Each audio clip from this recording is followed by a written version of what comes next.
He vanished into the blizzard to die, but he didn't come back alone. The wind tore through the trees like a scream.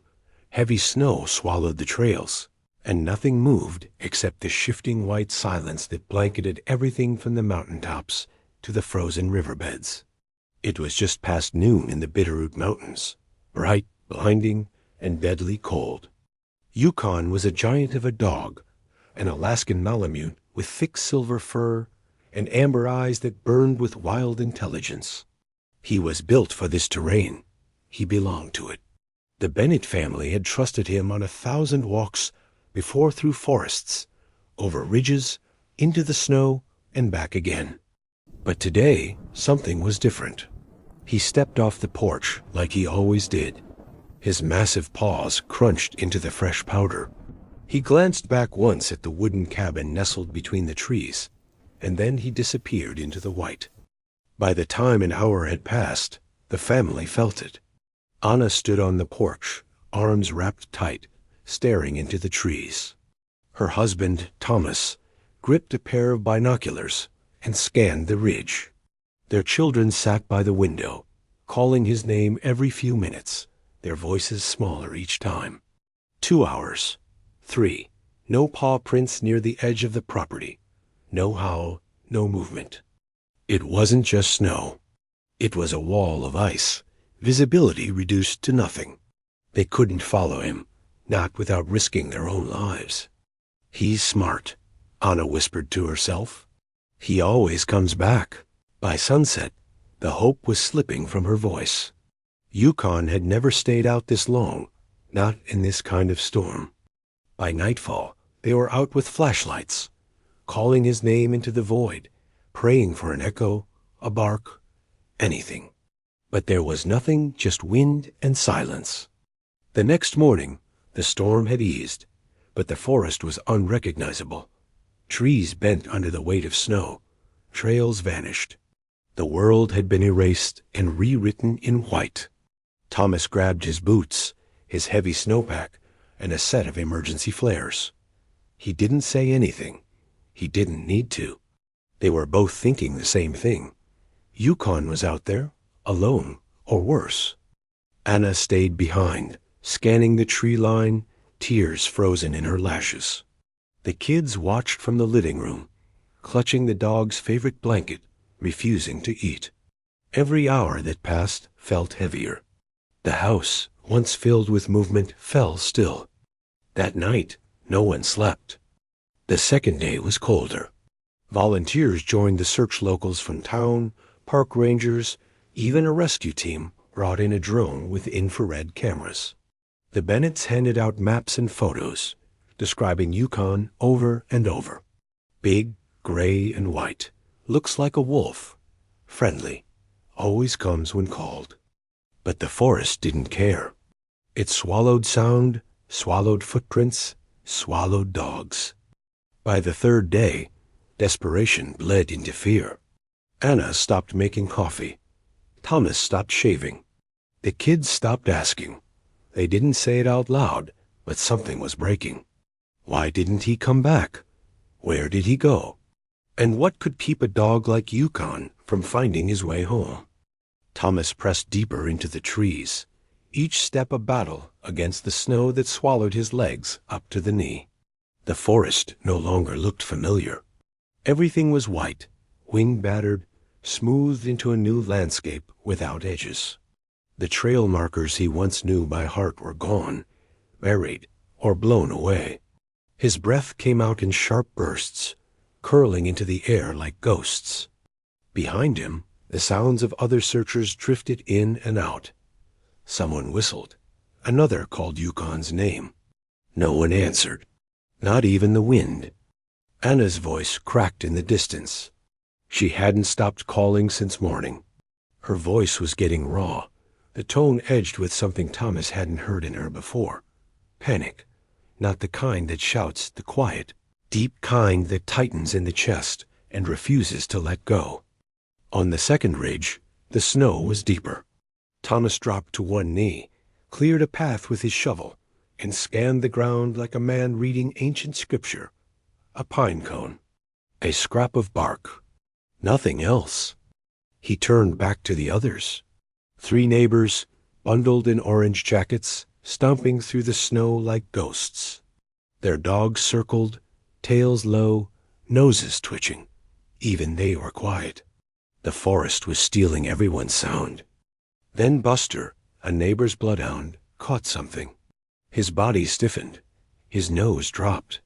He began to pull hard toward the old creek bed, where the snow had crusted over into a brittle sheet. Everyone followed. And then he stopped. At the edge of the clearing, a single paw print pressed into the snow. Huge, isolated. The icy edges were already curling in. A few feet away, a broken spruce branch dangled, stripped on one side. Fur snagged on the bark. No other tracks. No trail. Thomas crouched beside it, brushing snow from the frozen print.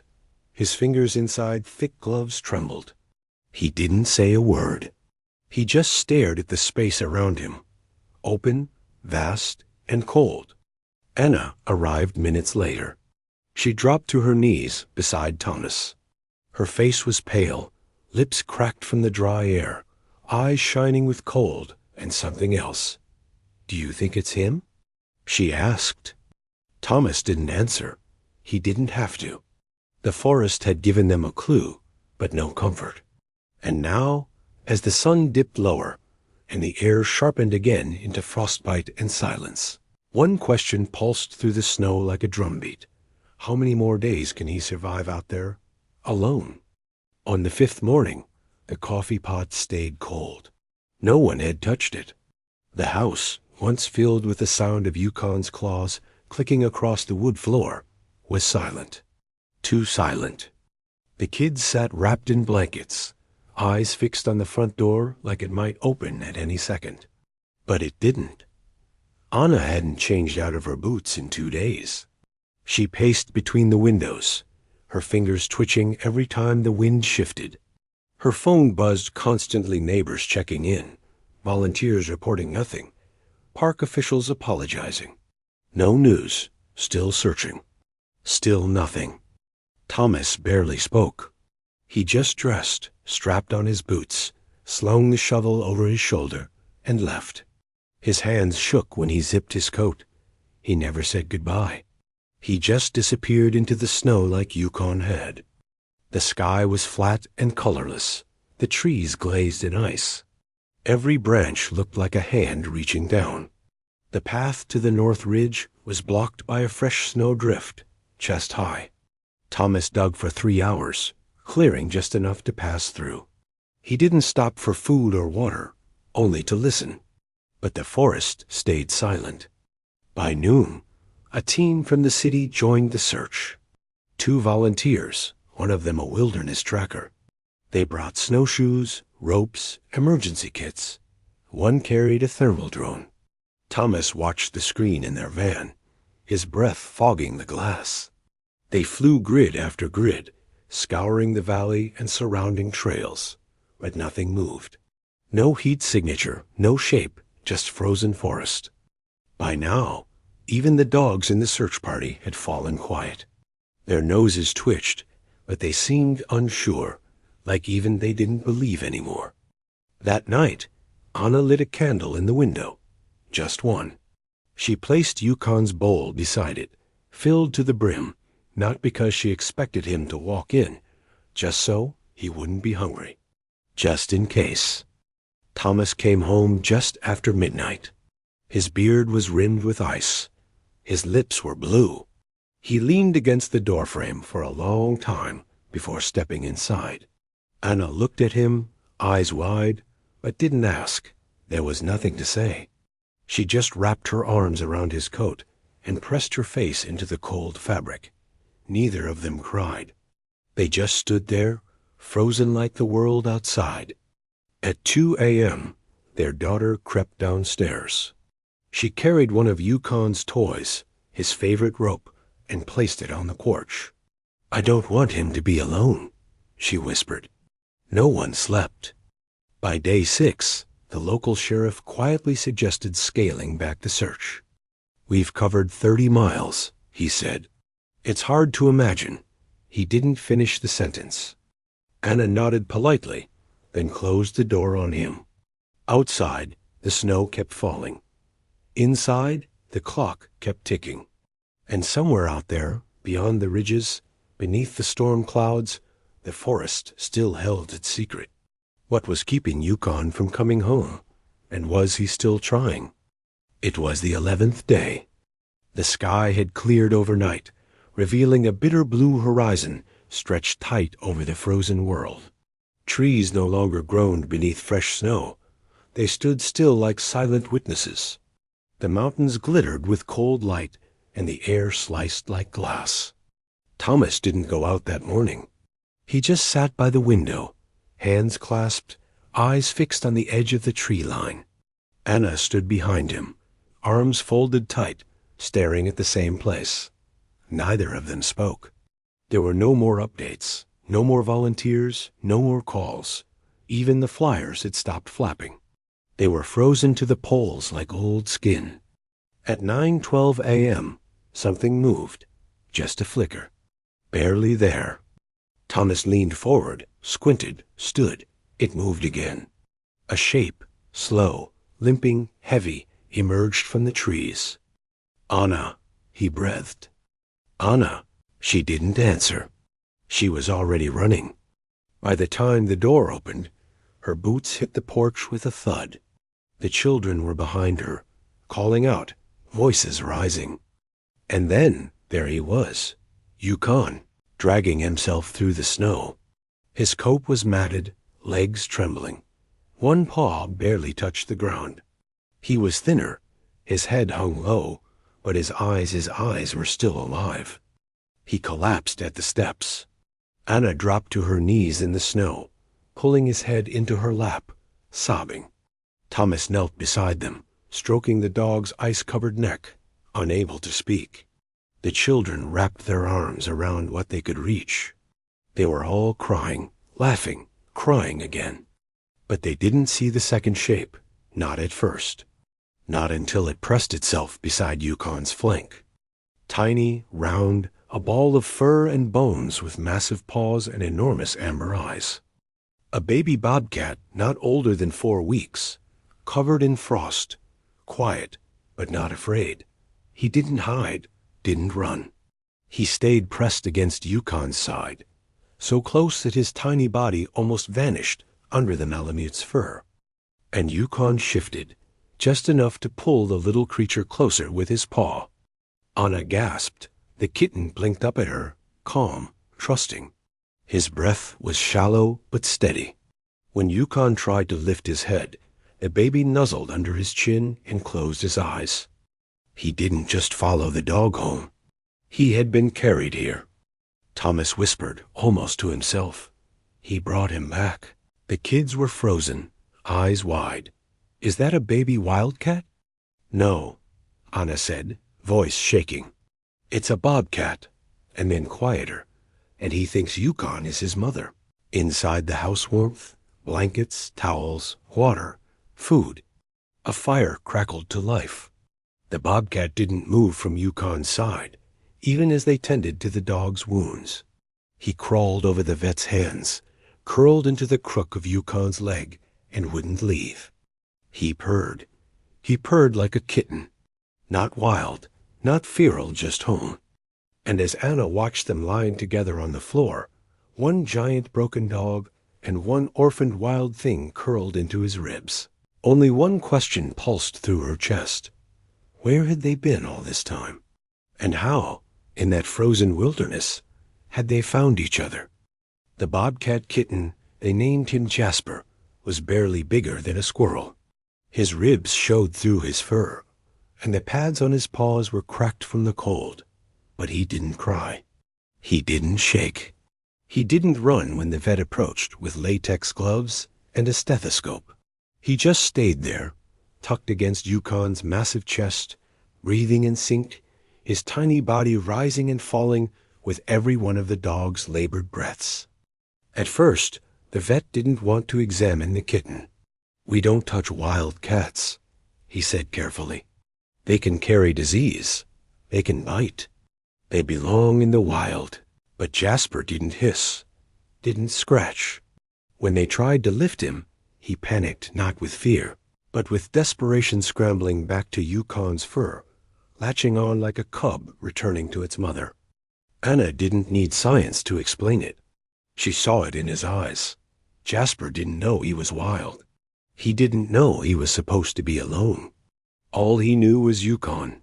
And Yukon, though weak, in pain, and barely able to stand, kept shifting to shield the kitten with his body. The vet finally relented. Jasper was no more than 4 weeks old, too young to regulate his body temperature, too small to survive without warmth. His body weight was dangerously low. One more night in the cold would have killed him, maybe even 1 more hour. But Yukon had kept him alive. How far had they traveled together? The paw print they found near the glacier ridge was over 5 miles from the Bennett cabin. That meant Yukon had carried Jasper through sub-zero temperatures, through ice-laden valleys, over ridges and rockfalls, while starving, while injured, while limping. It didn't make sense, but it had happened. Thomas sat on the living room floor, speechless, his hand resting lightly on Yukon's head. The dog's eyes fluttered open now and then, checking the room. Not for danger, but for the kitten. He wouldn't sleep unless Jasper was beside him. Anna watched as the bobcat suckled gently at the fold of fur near Yukon's chest. Not for milk, there was none, but for comfort, instinct, memory, as if he truly believed Yukon had given him life. When night fell, they made a bed by the fire. Yukon lay on a folded comforter, his legs stretched out, his breathing still heavy. Jasper curled into the hollow between his front legs, one paw pressed to Yukon's ribs. He didn't make a sound, not even when the room went dark. Thomas and Anna stayed up watching. Every now and then the fire crackled and Yukon stirred, but Jasper never moved far. Even in sleep, when dreams took him if kittens dream, his body stayed anchored to the dog's side. And Anna, sitting quietly with a mug of untouched tea in her hands, whispered words that made Thomas's chest tighten. He thinks Yukon is his mother. No one corrected her. No one laughed. Because in that moment, as the snow deepened outside and the wind howled against the windows, something had shifted. This wasn't just an animal rescue. This wasn't just survival. This was something else entirely. Something they couldn't explain. And something the world wouldn't understand. By the second day, it was no longer a mystery. The bond between the orphaned bobcat and the wounded Malamute was undeniable. It wasn't just proximity or warmth. It was devotion. Jasper followed Yukon like a shadow, never more than a few inches from his side. When Yukon shifted in his sleep, the kitten would adjust instantly, curling tighter into his fur. When Yukon drank water, Jasper watched and then leaned in to mimic him, dipping his tiny tongue into the bowl like a cub learning by example. At one point, when Anna gently lifted the kitten to change Yukon's bandages, Jasper cried out, not in fear but in protest, and clawed his way back down to the dog's side, his little paws scrabbling across the blanket as if distance itself was unbearable. He had chosen his guardian, his protector, his world. And Yukon, despite the pain, the exhaustion, and the weight of his long journey, responded the only way he knew how. He lowered his massive head, nuzzled the kitten close, and sighed a deep, weary breath that sounded like relief. The family was still trying to comprehend it when the knock came at the door. A white SUV sat parked on the icy road outside. The person who stepped out wore an insulated green jacket and carried a clipboard. Their tone was calm, professional, almost regretful. "We've received a report about a wild bobcat being kept inside a private home," they said carefully, glancing toward the fireplace, where Jasper now slept with one paw draped over Yukon's leg. "We understand the circumstances, but we're required to follow protocol. The bobcat must be transferred to a licensed wildlife rehabilitation center." Anna's heart dropped. The official continued, outlining the policy. Wild animals, even orphaned ones, can't be raised in residential environments. Human interaction must be minimal to ensure their proper development and release. But safe didn't mean together. Safe meant removed, alone. Before Thomas could respond, Jasper stirred. The sound of the stranger's voice had woken him. He stretched, blinked slowly, and looked toward the unfamiliar figure. He didn't run. He didn't hiss. He simply pressed himself deeper into Yukon's side. The officer stepped forward. "We're not here to take him immediately. You'll have 72 hours to prepare for transfer. A team will arrive to pick him up." Anna stepped in front of them. Her voice was calm, but her hands were trembling. "He's not just a wild animal. He's a baby, and he thinks that's his family." Thomas added, "They've been through something together. We don't even know what, but separating them now? He won't understand." The visitor didn't argue. They didn't need to. They just handed over a slip of paper with a date and time printed on it. 72 hours. That's how long they had before the state would return to take the kitten away. The door closed behind them. The silence that followed felt different this time. Not the heavy silence of loss, but the sharp, brittle silence of a countdown. Yukon's eyes remained half closed. Jasper had already drifted back to sleep. He didn't know that his time was running out, but the Bennetts did. And now they had a choice to make. Let go, or fight for something the world wouldn't understand. Anna didn't sleep that night. She sat at the kitchen table with her laptop open, the screen casting a faint glow across her tired face. Her fingers moved fast searching, scrolling, cross-referencing wildlife codes, exemptions, temporary custody loopholes, anything. But every article said the same thing. Wild animals, no matter how young or bonded, could not be kept in private homes. Unless she found a clause buried in state rehabilitation policy, one that allowed for temporary, species-specific foster care under supervision of a licensed nonprofit. It wasn't much, but it was something. By morning, she had sent 7 emails and made 5 phone calls.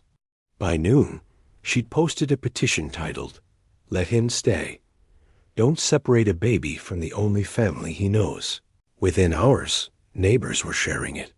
Volunteers from the search party signed.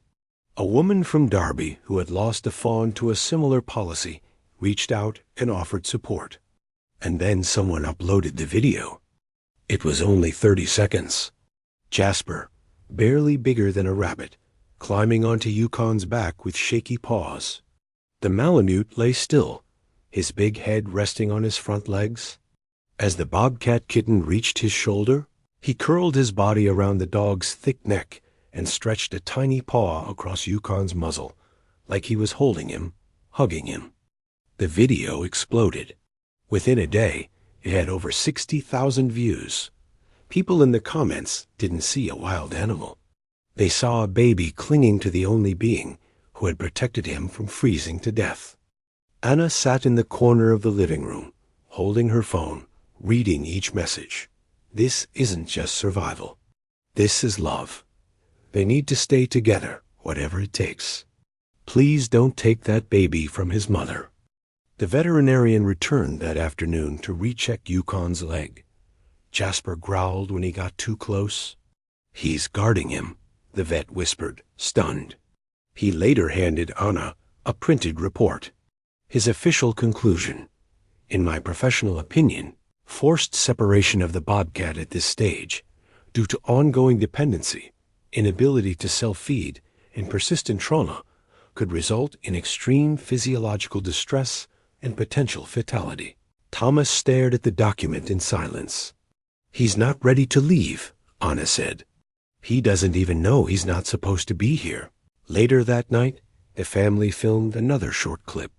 No talking, no narration, just Yukon and Jasper asleep together by the fire, the bobcat's paw resting gently on the dog's nose. When they uploaded it, the title said everything. "He thinks this dog is his mother." It reached 200,000 views in a matter of hours. They weren't alone anymore. But still, the clock was ticking, and somewhere, an official form still said, "Transfer in 48 hours."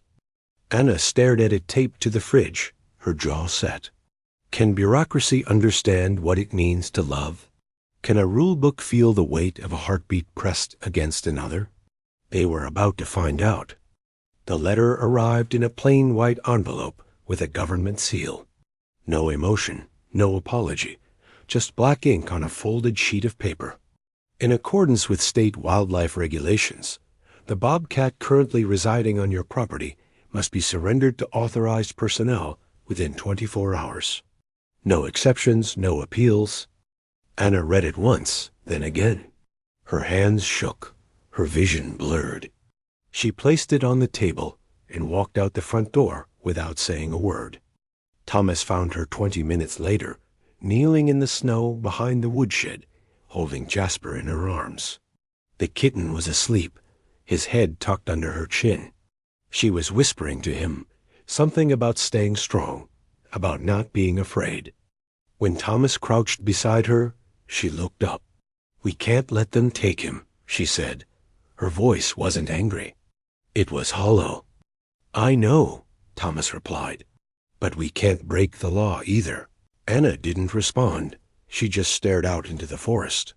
The trees stood like guards, tall and silent. There were caves out there, old cabins, places no one would look. "If we left him deep enough," she whispered, "he might never be found." Thomas didn't speak. He didn't need to. The thought had crossed his mind, too. But before they could make a choice they couldn't take back, the phone rang. It was a number they didn't recognize. Anna hesitated, then answered. The voice on the other end was calm, direct, kind. "My name is Dr. Sullivan. I work with Northern Wildlife Alliance. We saw the video, and we believe this case is different." Anna barely breathed. "We're a licensed nonprofit," Dr. Sullivan continued. "We operate under special rehabilitation provisions. If the state agrees to transfer temporary guardianship to us, we can provide sanctuary and keep the animals together. But we'll need to act fast. There's paperwork, legal language. The clock's already running." Anna's voice cracked. "You can keep them together?" "If we move quickly," Dr. Sullivan said. "Yes, but we'll need cooperation from the state and your full consent.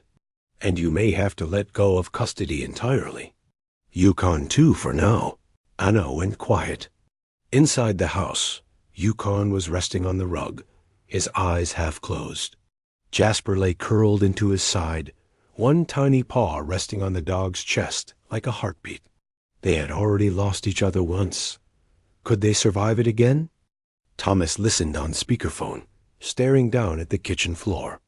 His jaw clenched. Dr. Sullivan's voice came through, steady and low. "We can save them both, but we need to move now." It was a chance, a narrow one. But one question loomed, heavy as the mountain snow outside. How much would it cost to keep them together, and were they ready to pay the price? The sound of tires crunching over ice shattered the stillness of the morning. A white transport truck pulled slowly into the driveway, its back panel marked with a state seal. Two officers stepped out, their faces unreadable beneath winter caps. They carried a reinforced crate and a clipboard. Anna stood on the porch holding Jasper in her arms, the kitten wrapped in a blanket. He was squirming, restless, sensing something. His ears twitched, his eyes darted. Inside, Yukon let out a low whine. As soon as Jasper heard it, he wriggled free of the blanket, dropped to the floor, and ran to the dog's side. When the officers entered, the kitten hissed. Then he leapt up onto Yukon's back, digging in with tiny claws, trembling. His body pressed tight against the dog's fur, as if trying to melt into it. His cries were high-pitched, sharp, desperate. Yukon stirred, lifting his head with effort.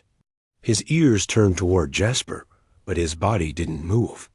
He was too tired, too hurt, but his eyes found Anna's, and they stayed there.